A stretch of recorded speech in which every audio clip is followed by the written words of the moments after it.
오늘 읽은 말씀에 근거해서 예수 그리스도 율법을 완성한 하나님의 의라고 하는 제목으로 말씀드리겠습니다. 시편 8편에 보면 다윗이 밤에 밤하늘을 올려다본 것 같아요. 별도 보이고 또 달도 보이는, 그리고 그 달빛에 별빛에 다른 나무들도 아마 그의 눈에 들어왔던 것 같습니다. 크기로 보면 자기는 그 자연 만물에 참 비교할 때 작은 존재라는 것을 확인합니다. 그럼에도 불구하고 하나님께서 자기를 얼마나 존귀하게 보시는지를 그는 분명하게 고백하고 있습니다. 하나님, 제가 무엇이기에 저를 이렇게 귀하게 보시고 저를 이렇게 돌보십니까? 라고 그렇게 고백하고 있습니다. 그러면서 이런 표현을 씁니다. 인간을 하나님보다 조금 못하게 지으셨습니다. 그리고 영광과 존귀로 관을 씌워주셨습니다. 라고 하는 엄청난 선언을 합니다. 하나님보다 조금 못하게 인간을 지으셨습니다. 얼마나 놀라운 고백인지요. 이것이 히브리어 성경 시편 8편의 4절 5절의 내용입니다. 이 히브리어 성경을 헬라어로 바꾼 것이 70인경인데 70인경에서 이제 번역을 하면서는 하나님보다 조금 못하게 하셨다라고 하는 표현이 부담스러웠는지 천사들보다 잠깐 동안 못하게 하셨다, 이렇게 번역을 했습니다. 그러니까 히브리어 성경에 나와 있는 이 표현 자체가 얼마나 엄청난 표현인가라고 하는 것을 이 70인경 번역을 하던 사람이 살짝 바꾼 것을 통해서도 확인할 수 있습니다. 하나님께서 우리 인간을, 여러분과 저를 정말 하나님의 형상대로 존귀하게 지으셨다, 영광스럽게 만드셨다라고 하는 것이 이 다윗의 고백 속에 나오고 성경에 매우 중요한 것 같은 사상이라 할 수 있습니다. 창세기 28장을 보면 야곱이 외삼촌 라반의 집으로 가는 그 여정을 다루고 있습니다. 집에서 문제가 생긴 거죠. 형 에서가 받아야 될 복을 가로채서 아버지로부터 복을 받았습니다. 축복 기도를 받고 나서 형이 어떻게 해서든 이 야곱을 해하려고 하는 그와 같은 상황에 있죠. 얼마나 힘들었겠어요? 그리고 그것을 알아차린 어머니가, 야곱을 참 좋아했던 어머니가, 너 외삼촌에게 가서 좀 있다가 오거라. 형의 분노가 좀 누그러뜨려지면 그때 내가 부르마라고 그렇게 이야기합니다. 황급하게 떠난 것 같아요. 오늘날도 여행을 하는 그 길은 굉장히 두렵기도 합니다. 그리고 다른 나라에 입국을 할 때 별로 죄 지은 것도 없는데도 굉장히 불편해요. 그냥 줄에 줄 서 있으면서 아무것도 아닌데도 자기 나라, 우리나라 들어올 때보다는, 본국에 들어올 때보다는 훨씬 더 부담스러운 것이 사실입니다. 근데 그 당시 어땠을까요? 그 당시 먼 곳으로 여행을 이동한다라면 굉장히 위험이 많은 그와 같은 사회였습니다. 강도의 위험이 있을 수 있고요, 또 길을 잘못 들어서 헤맬 수도 있는 그와 같은 상황입니다. 여러 가지 가능성으로 인해서 두려워하고 염려할 수밖에 없는 그와 같은 상황이었습니다. 두려운 마음이 있었겠죠. 날이 저물어서 돌베개 삼아서 잠을 잤습니다. 근데 야곱이 꿈을 꾸죠. 어떤 꿈을 꿨을까요?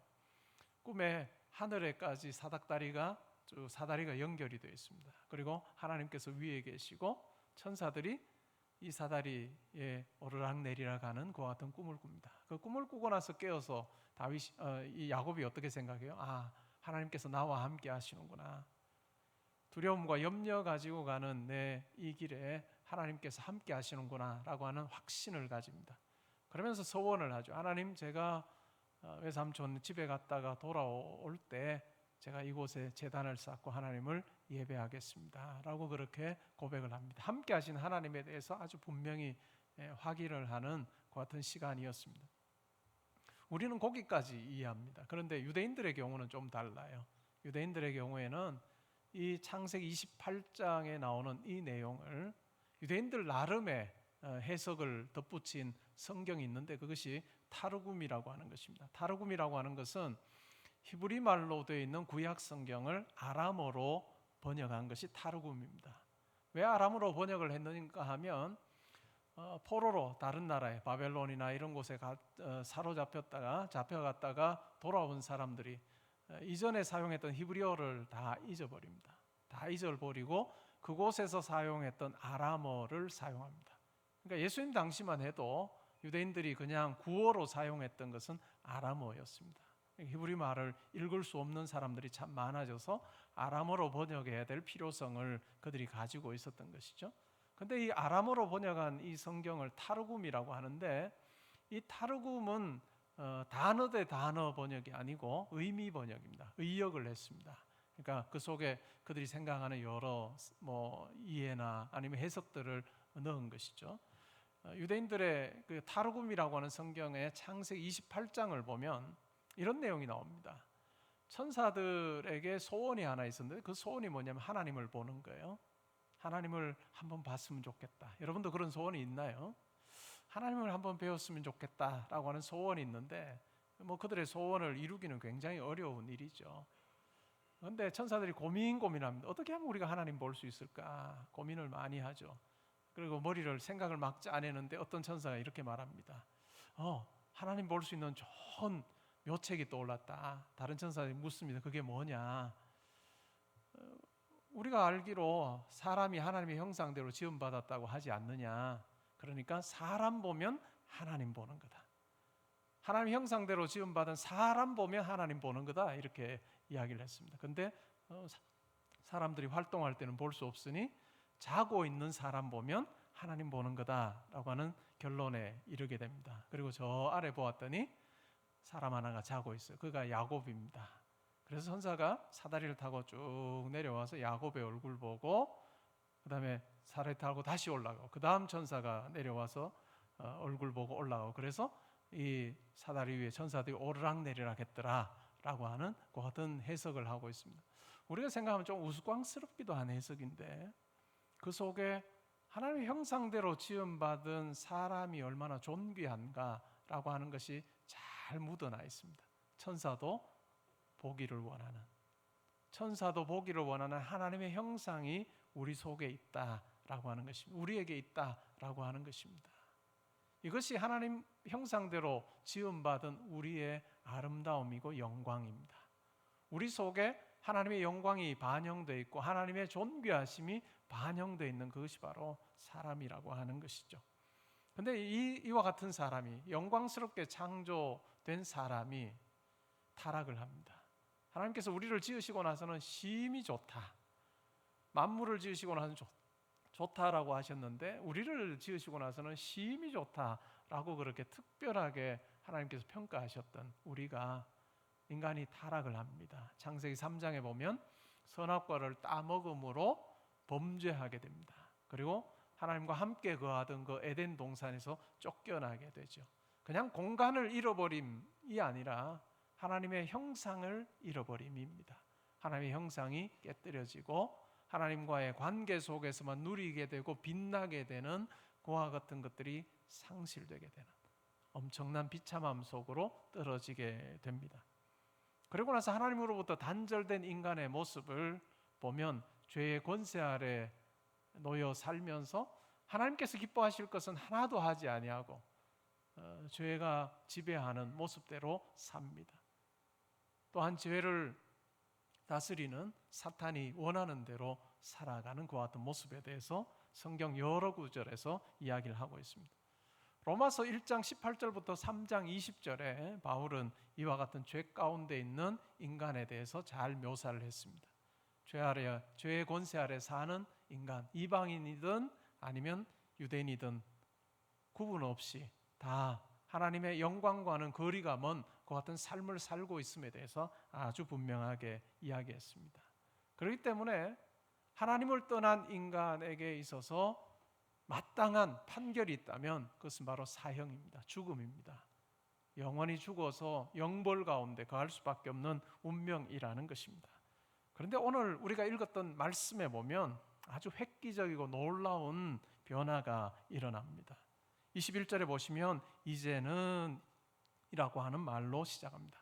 이 이제는이라고 하는 말 속에 하나님의 새롭게 일하심이라고 하는 것이 담겨 있습니다. 그리고 우리말 성경에는 빠져 있는 한 단어가 있는데 그것은 바로 그러나라고 하는 말입니다. 그러나 이전에는 죄 가운데 있는 우리의 비참함을 이야기했다면 이제는 그것이 역전되어서 우리의 비참함이 다시 완전히 새로운 상황으로 바뀔 수 있음에 대한 이야기를, 가능성에 대해서 바울은 이야기합니다. 뭐라고 이야기합니까? 그러나 이제는 율법 외에 하나님의 한 의가 나타났다. 율법과 선지자들에게 증거를 받은 하나님의 한 의가 나타났다. 이 율법과 선지자들에게 증거를 받았다라고 하는 이 말은 구약 성경에서 끊임없이 하나님께서 말씀하셨던 구원의 방식이다라고 하는 이야기입니다. 율법과는 상관없는 구원의 새로운 방식이 우리에게 드디어 제시되었다라고 이야기합니다. 22절에 설명하죠. 예수 그리스도를 믿음으로 말미암아 모든 믿는 자에게 미치는 하나님의 의니 차별이 없다.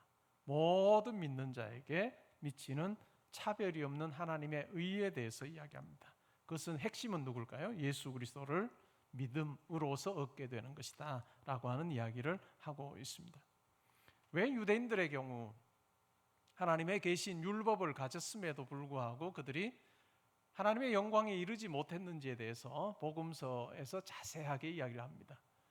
복음서가 기록된 그 시기는 바울의 편지보다는 조금 후대입니다. 한 20년이나 또 뭐 10년이나 이렇게 뒤에 기록이 되죠. 바울이 복음서의 내용을 알았을까 몰랐을까 학자들 간의 의견이 분분합니다. 그러나 분명한 것은 바울이 주로 편지하는 대상이 이방인들이기 때문에 예수님께서 유대인들에게 어떻게 말씀하셨고 그들에게 어떤 사역을 하셨는지에 대해서는 아주 자세히 다루고 있지 않습니다. 그런데 우리는 복음서를 알고 있는 우리로서는 왜 유대인들이 하나님의 영광에 이르지 못했는가에 대해서 우리는 잘 알고 있습니다. 왜 그럴까요? 그들은 하나님의 뜻이 담겨 있는 율법을 그들이 가지고 있었음에도 불구하고 그들의 마음이 완악하여서 이 마음으로부터 순종하고 마음으로부터 하나님의 뜻을 행하고자 하는 결단을 가지는 그와 같은 일이 불가능했기 때문입니다. 그러니까 할 수 있는 일은 뭘까요? 그냥 외적으로만 섬기는 거죠. 외적으로만 섬기는 그 일을 통해서는 하나님께서 원하시는 그 영광에 이룰 수 없고 하나님께서 기뻐하시는 그와 같은 의를 이룰 수 없음에 대해서 복음서에서는 너무나도 분명하게 이야기를 하고 있습니다. 근데 그와 같은 유대인들에게도 하나님께서는 하나님의 의를 새롭게, 율법과 상관없는 의를 새롭게 제시하셨는데 그것이 바로 예수 그리스도를 믿는 것입니다. 23절에 보시면요, 모든 사람이 죄를 범하였음에 하나님의 영광에 이르지 못하더니, 이 하나님의 영광이라고 하는 것, 제가 말씀을 시작하면서 설명드렸던 그 개념으로도 이해하시면 좋을 것 같아요.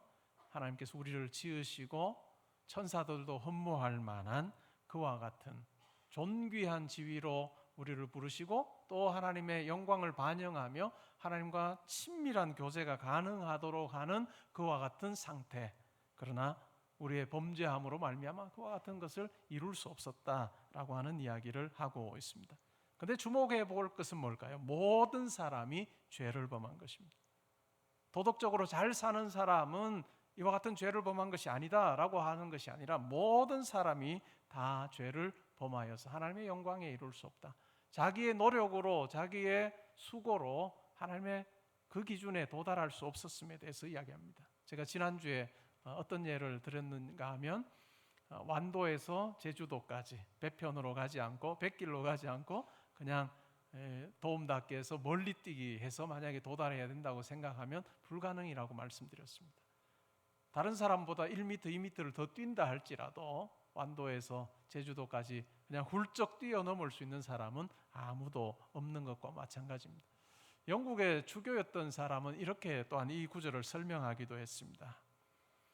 도덕적으로 아주 방탕하고 아주 힘들게 살아가는, 아주 타락한 삶을 사는 사람을 예를 들어서 그들의 위치를 저 땅 밑에 저 아래라고 생각을 해보고요, 또 도덕적으로 아주 잘 사는 사람, 다른 사람 보기에 법 없이도 산다라고 생각하는 사람들을 만약에 산꼭대기에 있는 사람이라고 우리가 생각을 해보면요, 이 두 부류의 사람의 차이는 굉장히 우리 눈에는 크게 보이죠. 근데 하나님의 영광에 이르지 못한다라고 하는 말로 우리가 이 부분을 생각을 해보면 어떨까요? 손을 뻗어서, 저 지하에 있는 사람이 자기 손을 뻗어서 하늘에 있는 별과 달을 잡으려고 하는 것, 불가능합니다. 그리고 산꼭대기에 있는 사람도 어떨까요? 산꼭대기에 있는 사람도 손을 뻗쳐서 해와 달을 잡으려고 할 때 불가능한 것과 마찬가지로, 도덕적으로 잘 살든지 아니면 못 살든지 상관없이 하나님의 그 영광의 자리에 도달할 수 없는 우리 인간에 대해서 이야기를 합니다. 그런데 이와 같은 상태에 살고 있는 우리에게 하나님께서 사랑의 손, 또한 공의가 사랑이 만나는 그와 같은 구원의 계획을 우리 가운데 펼쳐주십니다. 24절부터 해서 26절에 그 내용이 나오는데 이렇게 소개되고 있습니다. 그리스도 예수 안에 있는 속량으로 말미암아 하나님의 은혜로 값없이 의롭다 하심을 얻은 자 되었느니라. 이 예수를 하나님이 그의 피로서 믿음으로 말미암는 화목제물로 세우셨나니 이는 하나님께서 길이 참으시는 중에 전에 지은 죄를 간과하심으로 자기의 의로우심을 나타내려 하심이니 곧 이때에 자기의 의로우심을 나타내사 자기도 의로우시며 또한 예수 믿는 자를 의롭다 하려 하심이라. 하나님께서는 타락한 우리 인간을 향해서 오래전부터 우리를 다시 회복시키실 계획을 세우고 계셨습니다. 영광의 자리로 다시 인도하시고 하나님의 영광 가운데 거할 수 있도록 하는 그 같은 계획을 세우셨습니다. 그런데 이러한 계획을 실행함에 있어서 아주 중요한 문제가 뭘까요? 하나님께서는 죄를 싫어하시는, 죄에 대해서 그냥 눈 찔끔 감고 내가 못 본 척 하지라고 하시는 분이 아니라 하나님은 공의로우신 분이셔서 죄인에 대해서는 죄의 대가를 지불하게끔 하시는 분이 하나님이십니다. 근데 우리가 죄의 대가를 지불하게 되면 어떨까요? 영원한 죽음, 영원한 사망 가운데 영원히 지내는 것, 그것이 바로 공의로우신 하나님 앞에서의 바른 판결이라 할 수 있습니다. 그런데 우리를 사랑하시기 위해서 하나님께서 취하신 행동이 뭘까요? 자기 아들을 우리와 같은 모양으로 이 땅에 태어나게 하시고 우리가 감당해야 되는 그 죄값을 감당하게 하십니다. 우리가 당해야 되는 그 십자가에서의 그 형벌을, 죽음의 고통을 담당하게 하셔서 하나님의 우리를 향해 퍼부으시는 그 죄에 대한 진노를 자기 아들이신 예수님께서 담당하게 하시는 그와 같은 공의의 하나님이 바로 십자가 위에서 드러납니다. 이 공의를 통해서 우리가 감당할 모든 죄값을 다 예수 그리스도께서 지불하게 하신 후에 우리를 다시 자기 아들로 딸로 받아주시는 것이 바로 하나님의 은혜의 사건인 십자가의 사건입니다. 그렇기 때문에 십자가에서는 하나님의 공의와 하나님의 사랑이 절묘하게 만나 있습니다. 우리 인간으로부터는 도무지 해결할 수 없는 그와 같은 하나님의 구원의 방법이 바로 십자가, 자기 아들을 내어주시는 이 십자가 사건 속에 아주 분명하게 드러나고 있습니다. 그 말이 바로 26절에 소개하고 있는 것입니다. 자기의 의로우심을 나타내사 자기도 의로우시며 또한 예수 믿는 자를 의롭다 하려 하심이다 라고 하는 놀라운 선언이 바로 이와 같은 설명이라 할 수 있습니다. 이렇게 해서 십자가 사건을 통해서 우리를 구원하시는 그 하나님의 그 놀라운 은혜에 대해서 바울은 몇 가지로 설명합니다. 그 당시 노예 시장에서 보면 노예를 사고 팝니다. 노예를 사고 팔죠. 어떤 주인이 노예를 데리고 있다가 이제 노예 시장에서 노예를 팝니다.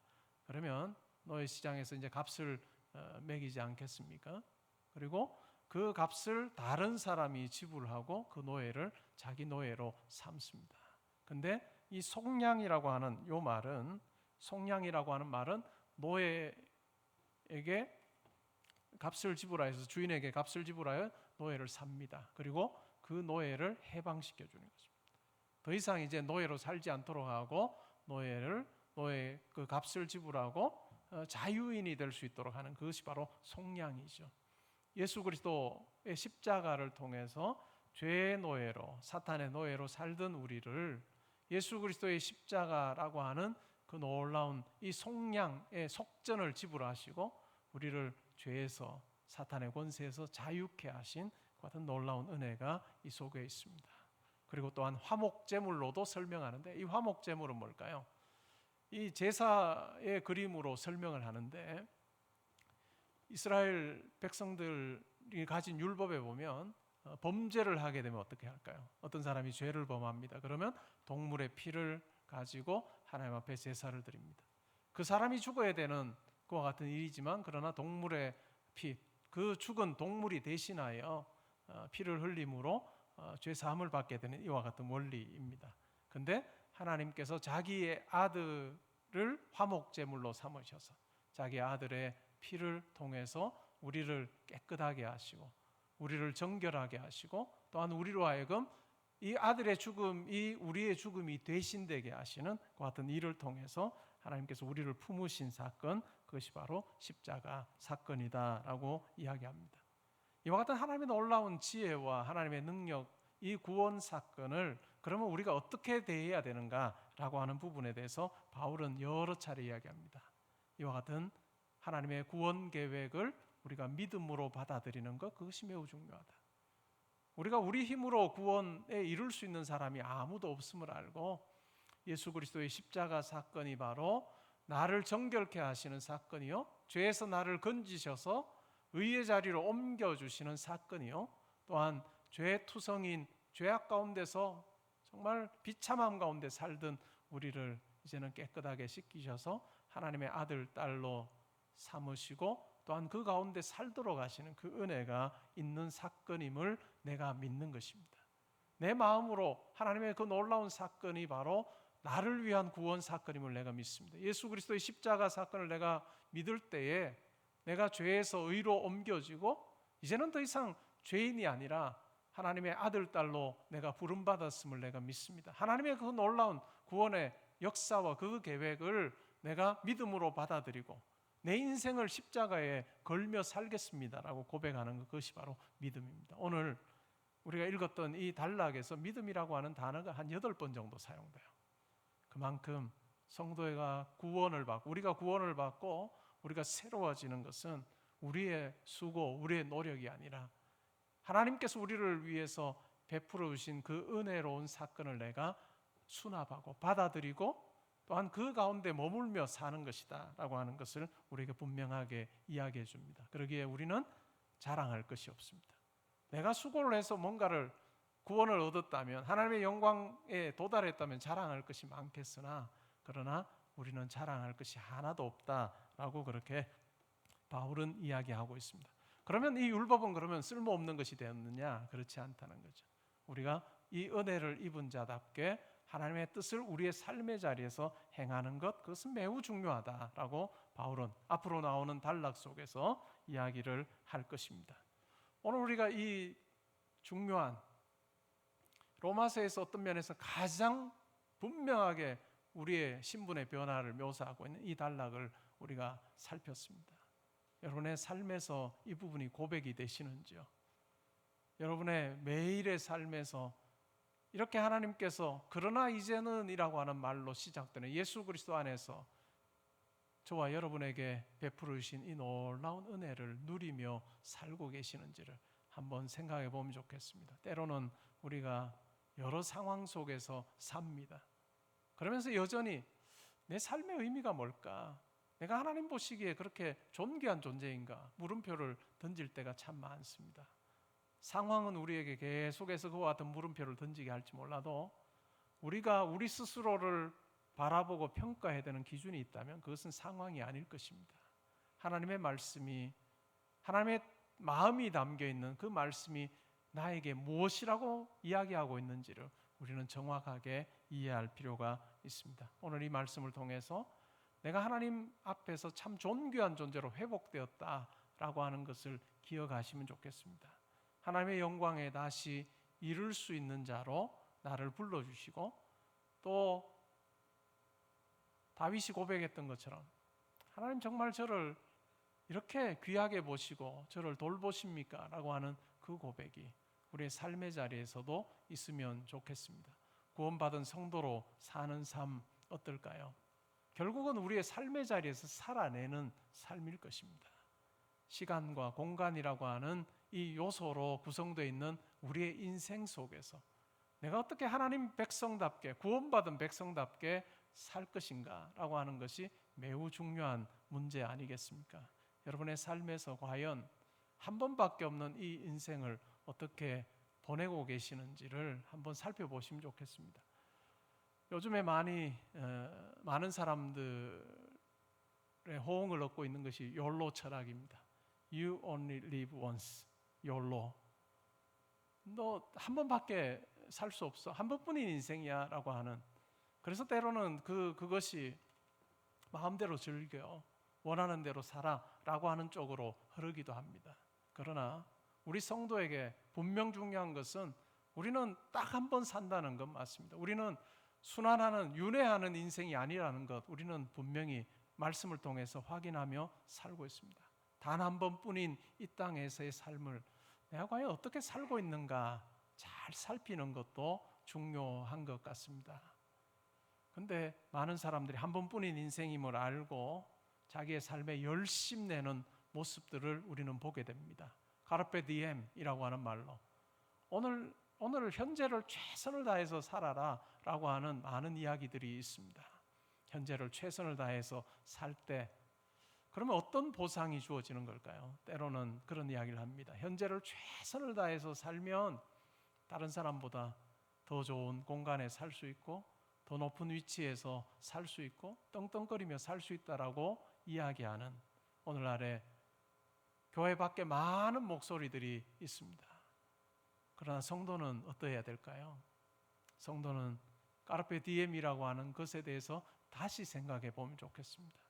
분명 우리도 시간의 소중함을 깨닫고 열심을 내어 사는 것이 중요하나, 그러나 시간이라고 하는 제약 속에, 이 땅이라고 하는 제약 속에 사로잡혀서 이 땅 안에서의 열심으로만 끝나는 우리가 되지 않으면 좋겠습니다. 중국의 속담 중에 물이 무엇인지를 알기 위해서는 물고기에게 묻지 마라 라고 하는 속담이 있습니다.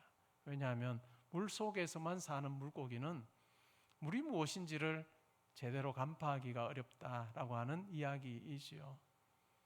시간이라고 하는 것이 우리에게 주는 의미가 뭘까라고 하는 부분도 마찬가지일 것입니다.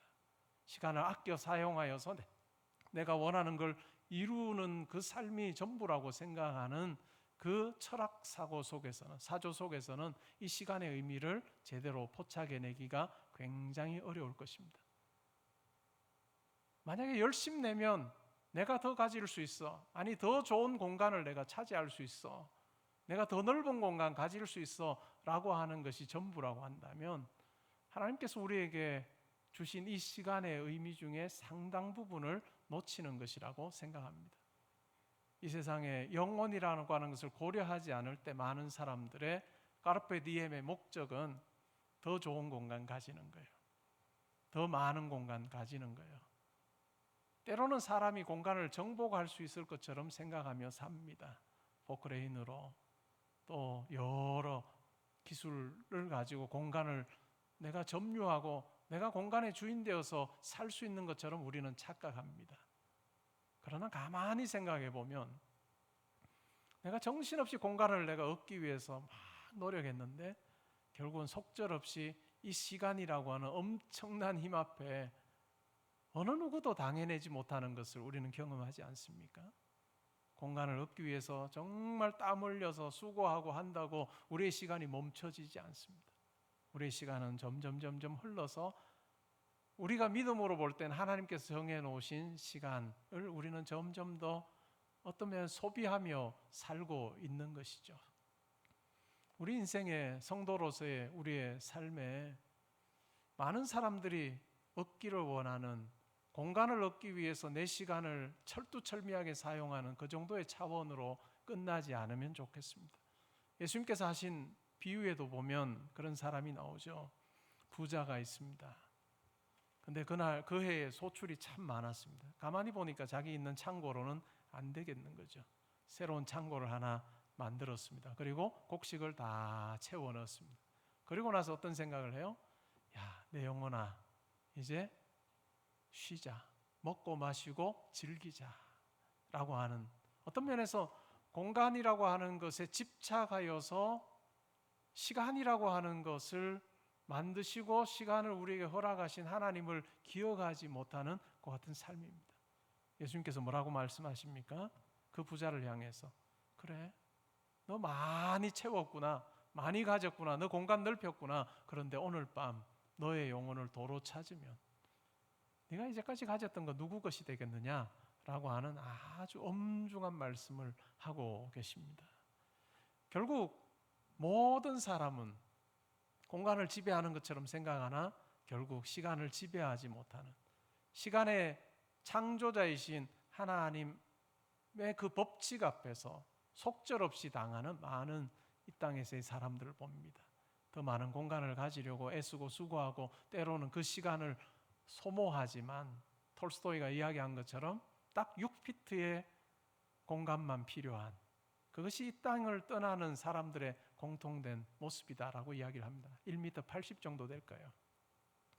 화장 문화가 발달한 오늘날은 아마 몇십 센치일 거예요.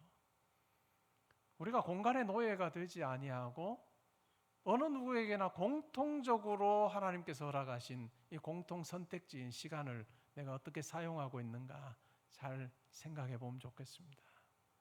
이 시간이 무엇인지를 알기 위해서는 영혼이라고 하는 시간 밖의 개념을 가지고 이 시간을 우리가 고민해 볼 때 우리는 해답을 얻을 수 있을 거예요. 나에게 주신 이 시간, 영혼과 이때에 있는 방식으로 내가 사용하고 있는지, 여러분의 형편과 처지가 어떠하든지 간에 어느 누구에게도 공평하게 하나님께서, 공간의 차이는 있을지 몰라도 그러나 시간의 차이는 없이 공평하게 주신 그 하나님 앞에서 내가 영혼이라고 하는 측면 속에 내 시간을 잘 사용하고 있는가, 하나님께서 기뻐하실 것을 가지고 채우고 있는가, 나의 수고와 나의 땀 흘림, 이제 내일부터 또 일터로 돌아가셔서 수고하셔야 될 텐데 이것이 내 공간 확장하는 쪽에 내 시간 사용이 아니고 내가 수고하는 것이 영원을 준비하는 것이 되도록 하는 것, 그것은 매우 중요한 것 같습니다. 우리의 달력을 보면 주 단위로 되어 있죠. 주 단위로 6일은 일하고, 물론 요즘엔 조금 다르죠. 주 5일 근무제가 되면서 좀 달라졌지만 일반적으로 6일을 일하고 하루를 쉽니다. 그 개념이 어디서 온 걸까요? 창조 개념에서 왔습니다. 성경적인 개념이죠. 6일 동안 창조하시고 하루를 쉬신 이 하나님의 안식이라고 하는 개념 속에서 일주일, 이 7일 구조, 이 주 개념 자체가 왔다는 걸 우리가 기억할 필요가 있습니다. 이 주 개념 속에는 두 가지가 있습니다. 하나는 창조하신 분이 있다는 것을 기억하는 것이고, 다른 하나는 내가 그 창조하신 분의 형상대로 지음받은 자답게 내가 창조하는 자, 창조하는 자로 살고 있다라고 하는 이 두 가지가 이 개념 속에 있습니다. 우리의 6일간의 열심 속에 뭘까요? 하나님의 뜻을 따라서 열심히 창조하는 것 참 중요할 거예요. 그러나 주일이 되어 하루를 우리가 안식하며 우리가 생각해 보아야 될 건 뭘까요? 나를 창조하신 분이 계시다라고 하는 이것을 기억하는 것입니다. 나를 구원하신 하나님이 계시다는 것을 기억하는 그와 같은 때 시간을 쓰면서 나의 창조 활동을 중단하는 것, 잠시 쉬는 것, 그것이 바로 안식이고 주일의 개념 중에 중요한 부분이라 할 수 있습니다. 타임아웃 하는 거죠. 잠깐 동안 내려놓고 창조주 하나님을 기억하고 또 내가 돌아가야 되는 그곳이 있다는 것, 하나님께서 언제든지 나를 부르시는 그날에 아버지 앞에 서야 되는 그 영원하신 하나님이 계시다는 것을 기억하는 것, 그것은 참 중요한 것 같습니다. 여러분 내일에 또 일터로 가실 때 꼭 기억하십시오. 나를 창조하신 하나님께서 하나님의 일을 나에게 맡기셔서 또한 창조의 일을 감당하고 있다는 것 꼭 기억하시면서 여러분들의 일터에서 열심을 내시면 좋겠습니다. 그러면서 문득문득 생각하십시오. 나를 지으신 분이 계시고 나를 구원하신 분이 계셔서 내가 그분의 뜻을 따라서 사는 삶이 가장 복된 삶이라고 하는 것, 그러할 때 다윗이 밤하늘을 보면서 고백했던, 하나님, 제가 무엇이기에 저를 이렇게 귀하게 여기시고 돌보십니까? 하나님, 제가 그럴 만한 자격이 없는 자임에도 불구하고 저를 존귀하게 대해주시니 아버지 감사합니다. 저를 예수 그리스도 안에서 영광과 존귀로 관시워 주시니 아버지여 감사합니다. 하나님의 딸로 아들로 하나님의 영광 잘 드러내는 자로 제가 살겠습니다. 다짐하며 살아가는 저와 여러분 되시기를 주님의 이름으로 축복합니다.